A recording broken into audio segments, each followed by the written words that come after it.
Hey Chet students, I know we're not having Refuel tonight with this storm coming our way, and so first of all, we're all praying for you guys to stay safe, and hopefully this storm will weaken as it gets closer to us and you guys can just enjoy a few days off from school. But since we can't have church tonight, I thought that I would just gather together and share a few minutes with you to help us all kind of close out our series on friendships that we've been focusing on the entire month of September.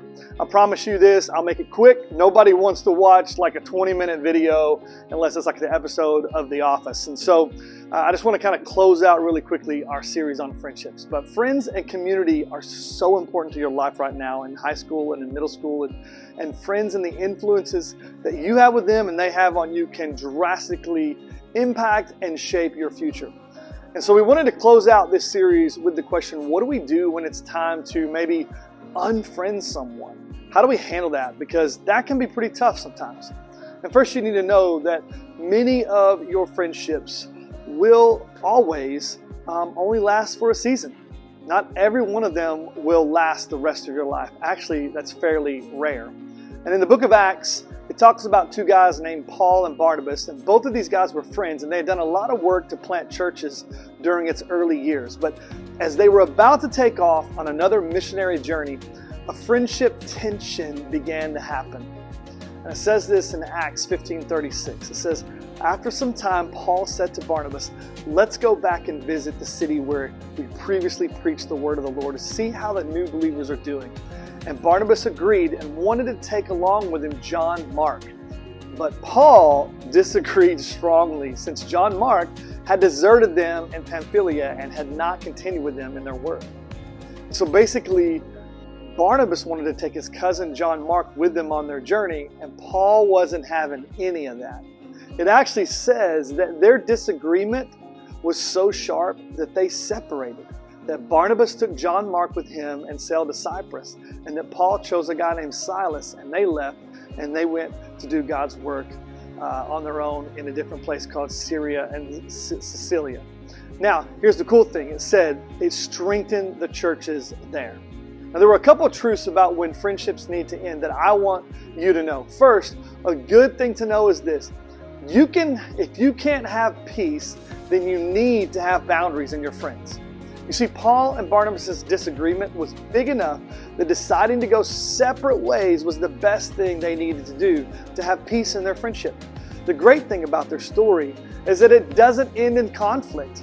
We know what happens next because of the Bible. Barnabas continued his mission work with John Mark, and Paul continued his mission work with Silas.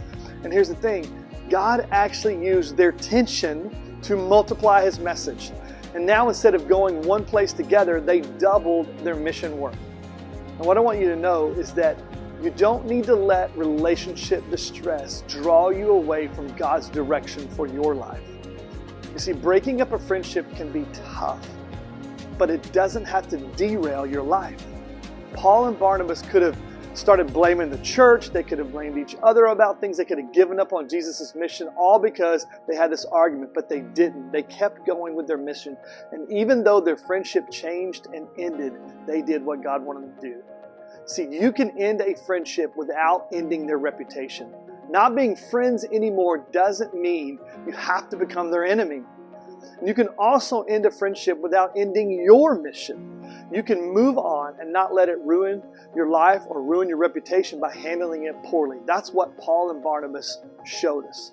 You see, you can pray for that friend, you can forgive them, be kind to them, speak well of them, and assume the best in them.